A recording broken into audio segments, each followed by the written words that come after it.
baca ini ya berita-berita muktamar luar biasa NU lagi digagas nih.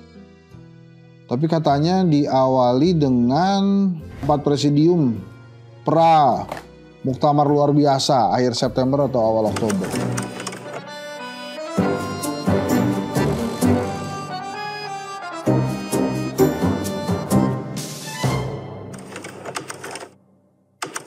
Ini saya lagi baca ini ya berita-berita muktamar luar biasa NU lagi digagas nih. Tapi katanya diawali dengan rapat presidium pra muktamar luar biasa akhir September atau awal Oktober. Wah, kenapa begitu ya? Waktu zaman saya kecil tuh guru ngaji saya sih NU. Nggak pernah begini juga sih. Ini disebutin kalau nggak salah satu yang membuat banyak sekali kader NU atau warga Nahdliyin menginginkan muktamar luar biasa karena sudah menyimpang katanya ajarannya. Terus sudah mulai masuk ke ranah politik katanya. Nah ini disebut juga ada usaha intervensi pansus haji, terus konsesi tambang juga gitu. Bahkan sampai minta SK-nya dibukukan. Ya mudah-mudahan berita itu hanya sekedar desas-desus jadi tidak benar ya. Harusnya sih emang NU tuh kuat lah. Tapi kalau memang keinginan warga Nahdliyin untuk melakukan muktamar luar biasa, yaitu haknya warga Nahdliyin karena kan sebagai anggota organisasi massa terbesar ya, organisasi massa Islam terbesar di Indonesia, ya mungkin dan boleh juga melaksanakan muktamar luar biasa mungkin ya. Kalau dari organisasinya saya kurang memahami itu. Tapi kalau dari sisi politiknya memang kalau memang terjadi muktamar luar biasa, ini hal yang besar sekali di ujung pemerintahan Pak Jokowi gitu. Jadi seperti digambarkan bahwa ya kemarin Kiai Yahya Stakuf itu mewakili NU, mewakili pemerintahan Pak Jokowi atau NU-nya Pak Jokowi lah. Kalau memang ini berdekatan kan, ini sih mohon maaf nih kalau salah. Kan kabarnya muktamarnya itu akan dilaksanakan awal Oktober. Kalau memang muktamar luar biasa itu dilaksanakan ya November atau Desember pada saat Pak Prabowo memimpin, kan seperti kita melihatnya nih sebagai orang luar, oh yang kemarin itu adalah yang sekarang ini Pak Kiai Stakuf yang adiknya jadi Menteri Agama itu adalah NU-nya Pak Jokowi gitu. Nanti ada lagi NU-nya Pak Prabowo. Biasanya sih nggak gitu NU tuh, ya presidennya siapa ya ikut aja NU sendiri gitu organisasinya.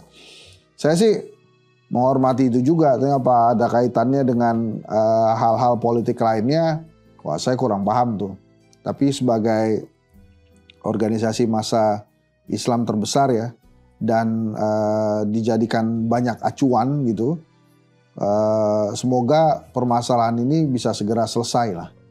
Ya kalau memang harus ada muktamar luar biasa ya laksanakan tanpa ada gesekan-gesekan gitu ya, sehingga lebih bener aja gitu nanti NU-nya.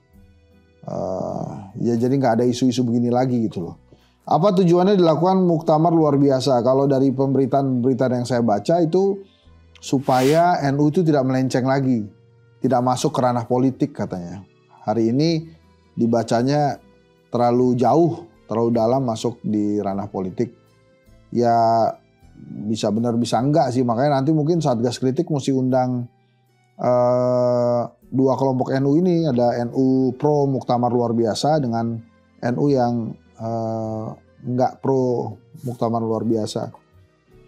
Konflik internal yang semakin membara ini apa ujungnya menurut Mas Hensat? Ya ujungnya pergantian ketua PBNU. Itu paling mungkin kalau ditanya konflik internal yang semakin membara ini ya. Nah ini kata-kata membara juga kita belum tahu persis apakah benar-benar membara atau tidak. Tapi yang jelas ada keprihatinan secara pribadi dari saya bila memang ada konflik internal yang tidak selesai gitu. Apakah ini ada kaitannya dengan usaha muktamar PKB juga yang beberapa hari lalu kan juga katanya akan ada muktamar luar biasa untuk PKB gitu. Muktamar tandingan lah untuk PKB. Apakah ada kaitannya dengan itu?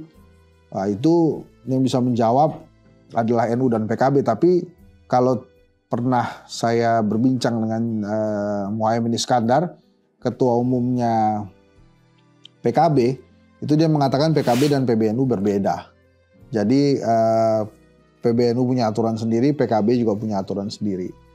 Nah kalau kemudian menurut Caimin demikian, ya kelihatannya nggak ada kaitannya antara muktamar tandingan PKB dengan keinginan warga Nahdliyin untuk membuat muktamar luar biasa. Sebetulnya mestinya sih ada istilahnya itu kan tabayun dulu ya, ketemu kemudian mencari tahu inti permasalahannya apa, kemudian diambillah jalan musyawarah untuk mufakat. Tapi lagi-lagi itu semua kan tergantung dan terserah dari PBNU itu sendiri, gimana kira-kira menyelesaikan persoalan ini gitu. Nah, akankah PBNU dibubarkan jika konflik ini? Enggak lah, PBNU tuh nggak akan dibubarkan juga, dia pasti bisa mencari penyelesaian dari konflik-konflik yang terjadi. Hanya memang banyak orang berpendapat PBNU kali ini terlalu masuk ke ranah politik dan terkadang mengambil kebijakan atau pernyataan-pernyataan yang ada kaitannya dengan hal-hal pribadi. Misalnya ya, saya mencontohkan komentarnya Pak Yai Stakuf, Ketua PBNU, yang mengomentari pansus haji itu langsung, ini ada apa dibentuk pansus haji? Apakah karena Menteri Agamanya adik saya, adik kandung saya? Nah itu kan langsung menarik garis lurus seolah-olah pansus haji yang memang risau di masyarakat ini ada kaitannya dengan Kementerian Agama yang dipimpin oleh adiknya Pak Yai gitu. Nah itu sampai hari ini kan juga pansusnya masih berlangsung, masih bekerja gitu ya. Dan pimpinan pansusnya itu Pak Nusron Wahid, kader Golkar, bukan kader PKB juga. Jadi kalau kemudian ini ada kaitannya dengan PKB, kelihatannya sih enggak ya. Lantas apakah Pak Jokowi akan turun tangan dalam konflik PBNU ini? Masa apa-apa Pak Jokowi, apa-apa Pak Jokowi? Kalau menurut saya sih nggak usah lah gitu ya, diselesaikan sendiri saja gitu. Apakah konflik PBNU ini akan berakibat ditariknya konsesi tambang oleh pemerintah? Nah itu saya juga nggak ngerti tuh. Ini netizen kita nih apa-apaan sih, pertanyaannya susah-susah banget. Sehingga menurut saya ini orang lagi ada gesekan ya antara NU dengan NU yang lainnya, antara warga Nahdliyin dengan warga Nahdliyin.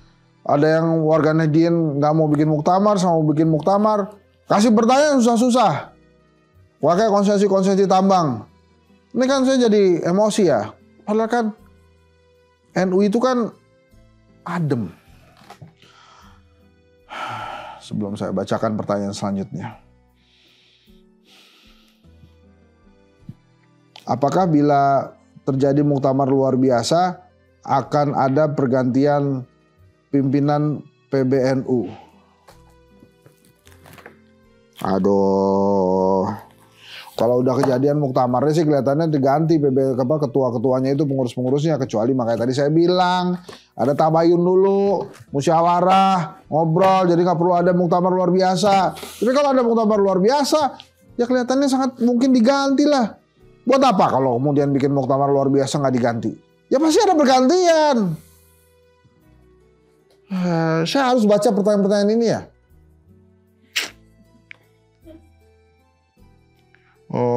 Bagaimana peran Pak Ma'ruf Amin?